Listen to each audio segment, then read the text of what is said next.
To further master our equations of motion, let us consider this first example. A particle travels along a straight line with a velocity v, which is equal to 12 minus 3t squared meters per second, where t is in seconds. When t is equal to 1 second, the particle is located 10 meters to the left of the origin. Determine the acceleration when t is equal to 4 seconds and the displacement from t equals 0 and 2 to t is equal to 10 seconds and the distance the particle travels during this time period. So, let us first consider the first question, A. So, determine the acceleration when t is equal to 4 seconds. Acceleration at t is equal to 4 seconds. Take note that our acceleration is equal to the derivative of velocity divided by our time, wherein our velocity is equal to 12 minus 3t squared meters per second. So getting the acceleration, we have the derivative of our velocity, which is t multiplied by the derivative of 12 minus 3t squared with respect to dt. Okay, so considering our acceleration, we have the derivative of 12 is 0 minus 6t. Okay, the derivative of negative 3t squared. So therefore, I have my acceleration equal to negative 6t, wherein my t is equal to 4 seconds. Therefore, our acceleration is equal to negative 6 multiplied by 4 meters per second squared. Therefore, we'll have a value equal to negative 24 meters per second squared. That is for our acceleration. And then, let us consider our question number 2. Determine the displacement from t equals 0 to t equals 10. So B, our displacement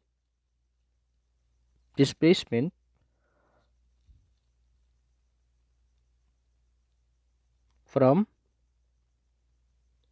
t equals 0 to t is equal to 10. So let us consider our equation.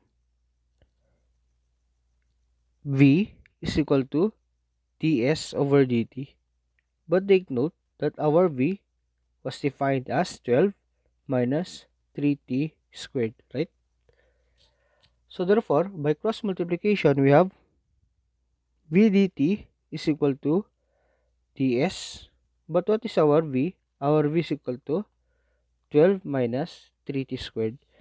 So 12 less 3t squared equals ds multiplied by our dt. Okay, so 12 minus 3t squared dt, which is equal to ds. In order to get the displacement from 0 to 2, t is equal to 10 seconds. So let us integrate this one. Okay, we'll have our limits, our lower limit at s, which is equal to s I, s initial, and sf for s final, and of course our t sub I, or t initial to t final. Take note that our t initial is equal to 0, or t is equal to your ti, and your t final is equal to 10 seconds or our tf, and our s initial is equal to si, and s final is equal to sf. Okay, so we all know that our t is equal to 0 and t final is equal to 10. So you can solve this immediately into your calculator by simply inputting it. 12 minus 3t squared from 0 to 10, which is equal to dt ds from si to sf. So the integral of 12 is equal to 12t, and the integral of negative 3t squared is just equal to negative 3t raised to 3 all over 3. Okay, this is just a basic integral calculus from 0 to 10 seconds. This is the boundaries or the limits from, and the integral of ds is just equal to s from si to sf. Okay, so what is your 12t minus 3t squared? So let's say that it is a function of time. We have 12t less 3 minus 3, 3 divided by 3 is 1, so less t cube, which is equal to f of tf is just equal to 12 multiplied by 10 minus 10 raised to 3, and f of ti is just equal to 12 multiplied 0 minus 0 raised to 3, right? This is same true with our sf, wherein f of s is equal to s, and f of s1 is, or si is equal to si, and f of sf is equal to sf. As a basic function equation. Okay, refresh ko lang kayo.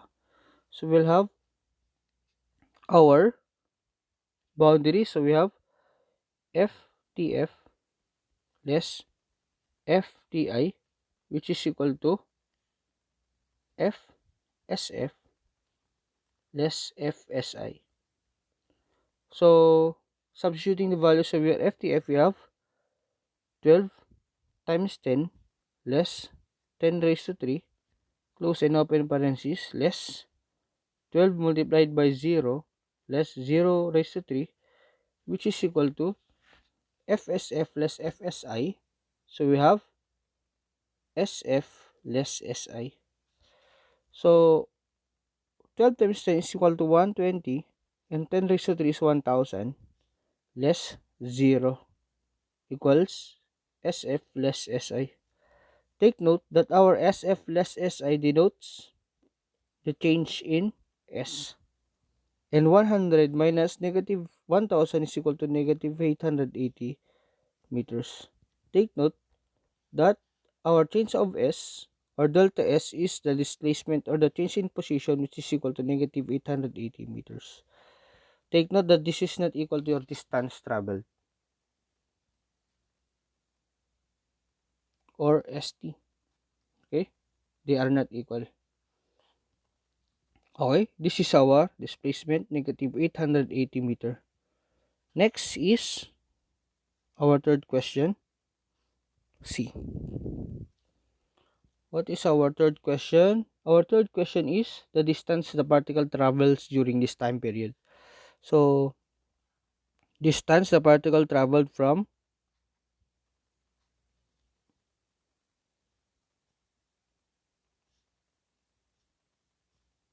t equals 0 to t equals 10 seconds. So how we will solve this one? So let us first get the equation of your S. So solving for the equation of S.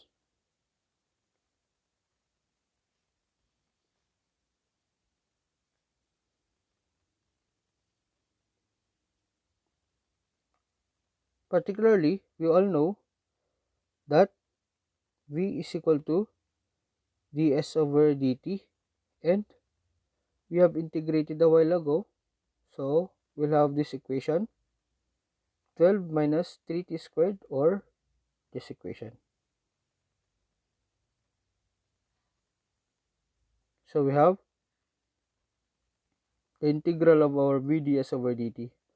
So v is equal to 12, our v is equal to 12 minus 3t squared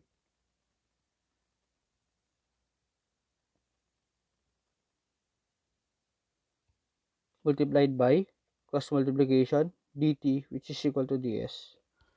So integrating it, your indefinite integral, so we'll have a value equal to 12t less 3t cube all over 3 plus c, right?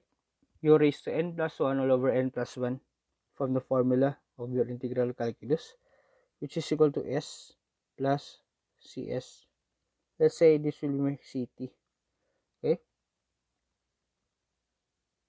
So therefore my S will be equal to 12T less 3 divided by 3 is just equal to 1, right?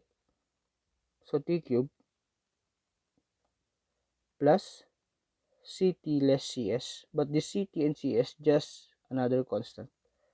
So we'll have a value equal to S equals 12T minus T cube plus C. Take note that it was defined a while ago that at T is equal to 1 second, we have a particle located to 10 meters to the left. So at T is equal to 1 seconds, we have our S is equal to negative 10 meters. Okay, let us consider our one-dimensional motion, or we would only consider the x-axis. Okay, let's say this is my graph.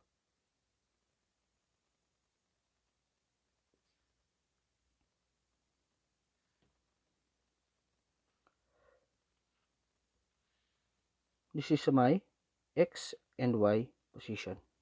So let us first consider our 1 second.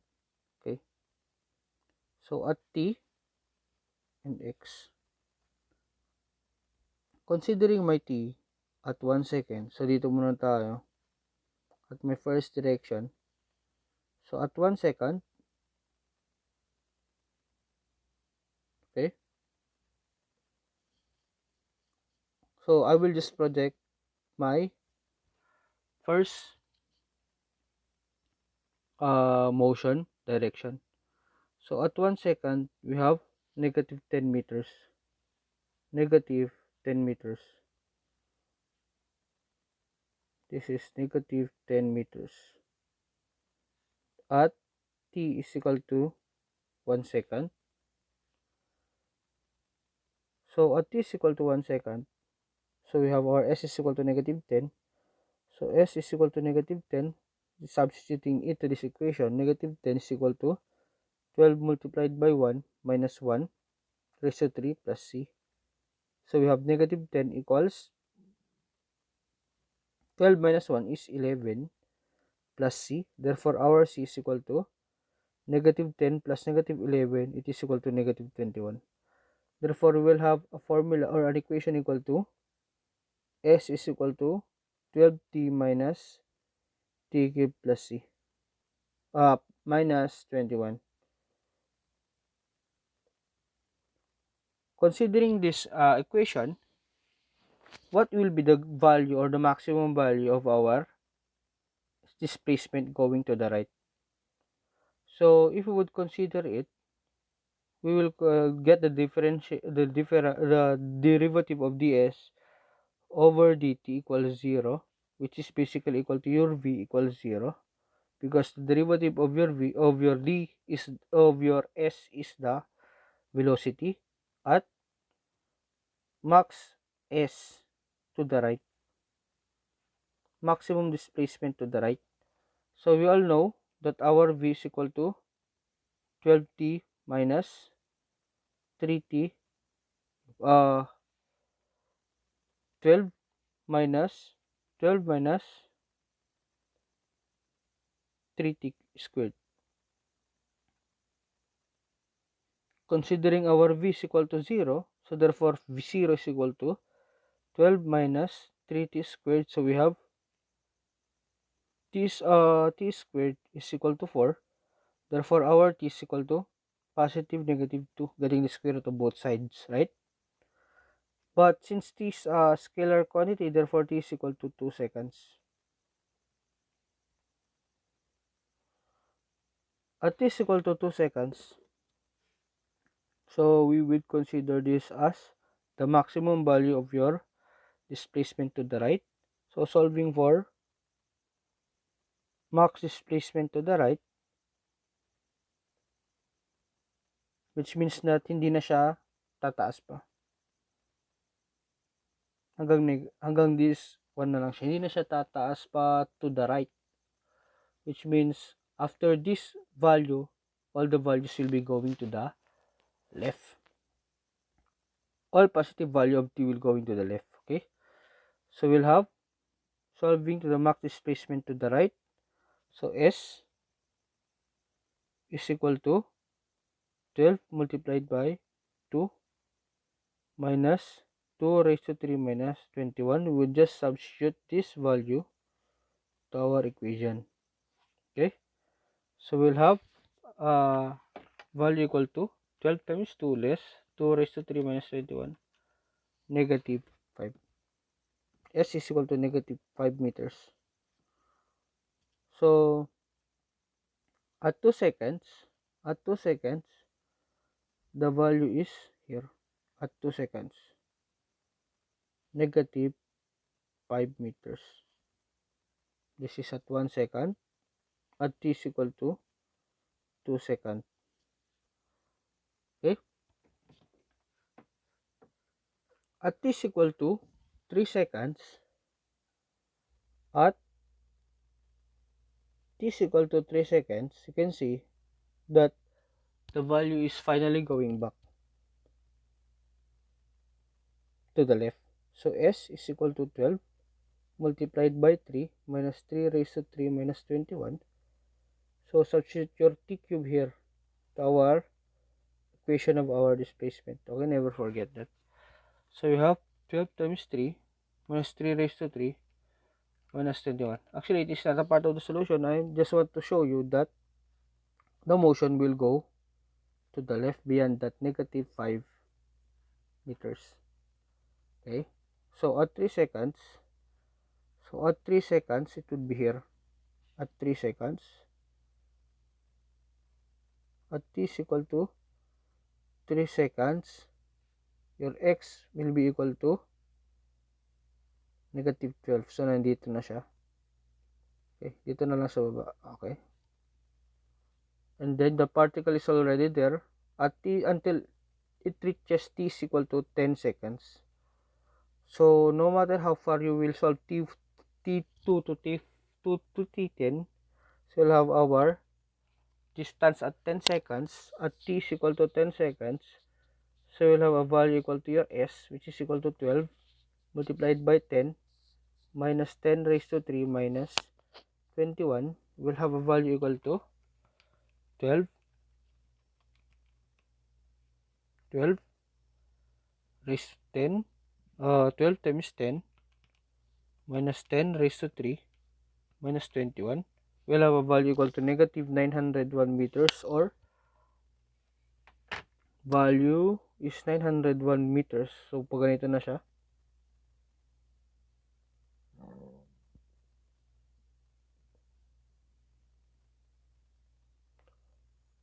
x is equal to negative 901 meters at t is equal to 10 seconds.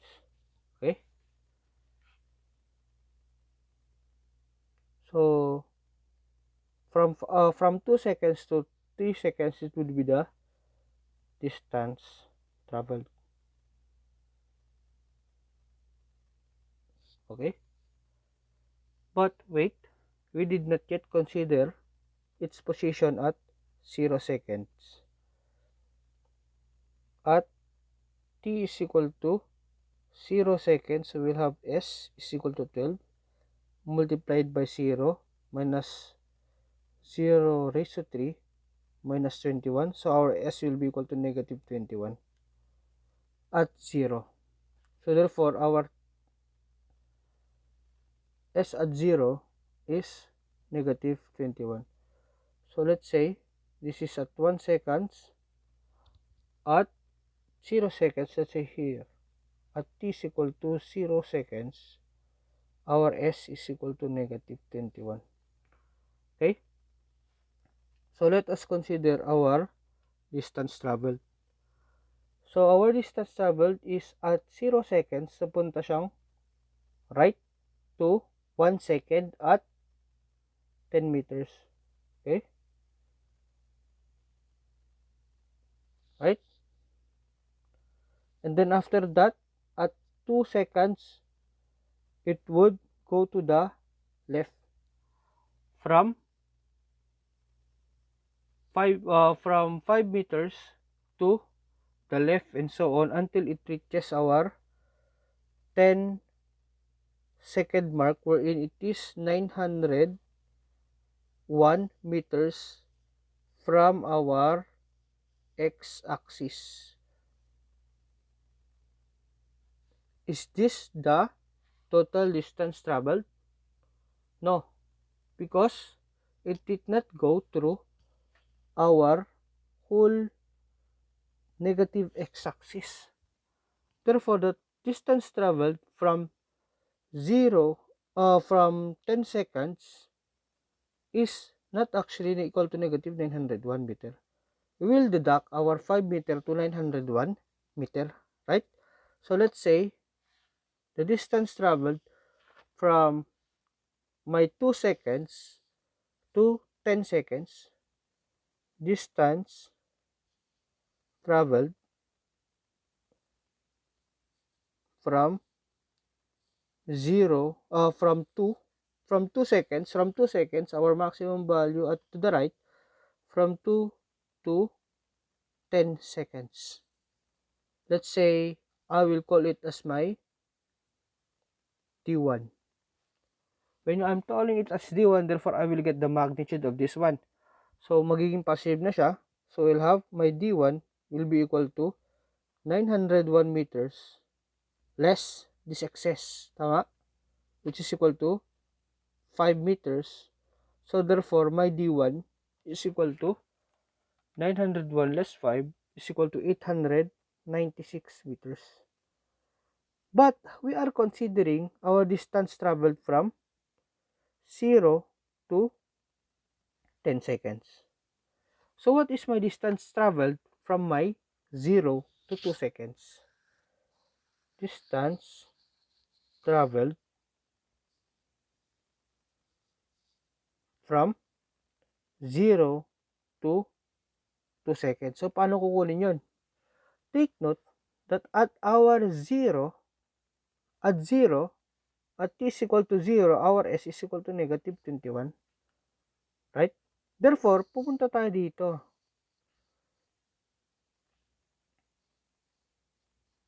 And this will be our D2.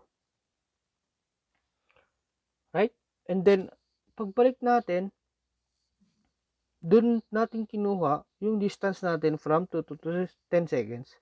Therefore, kukunin natin yung distance natin from 0 to 10 seconds, from 0 to 2 seconds from our position at 0 to our position to our 2 seconds, which is the maximum displacement to the right. So, distance from 0 to 2 seconds is D2. I consider it as D2, which is equal to, take note that our distance, hindi siya nag-commit dito. Aside na to, di ba? Lumiko siya at 5 meters to the left. So, therefore, we will not consider this distance.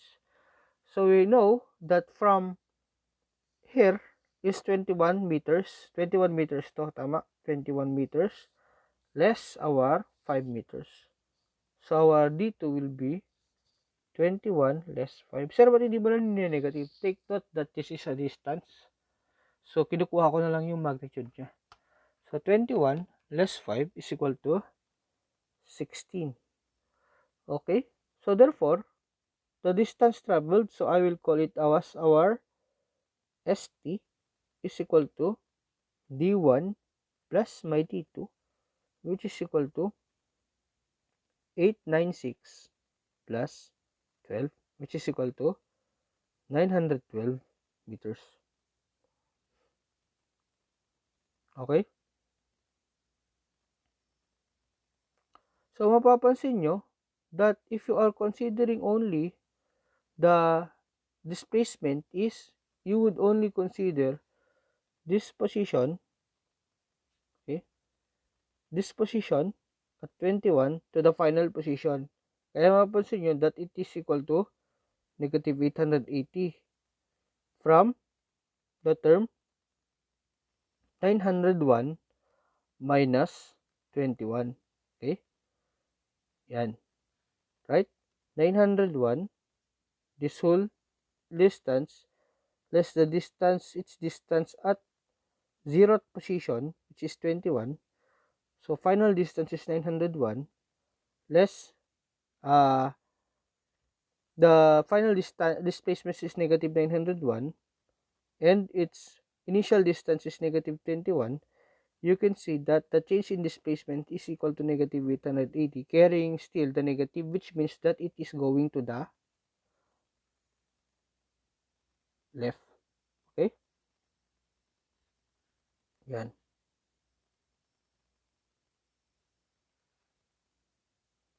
Okay?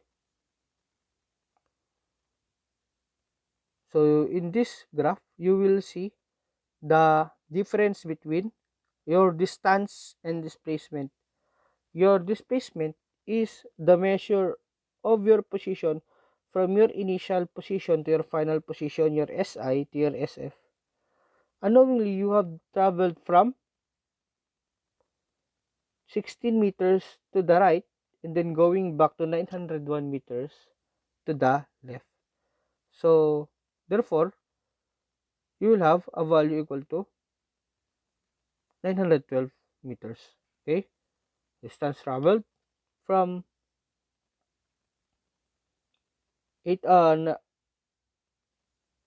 16 meters to the right and then 896 meters to the left. That is our total distance traveled, or our ST, which is equal to 912 meters. Okay? So that is our solution to our first problem.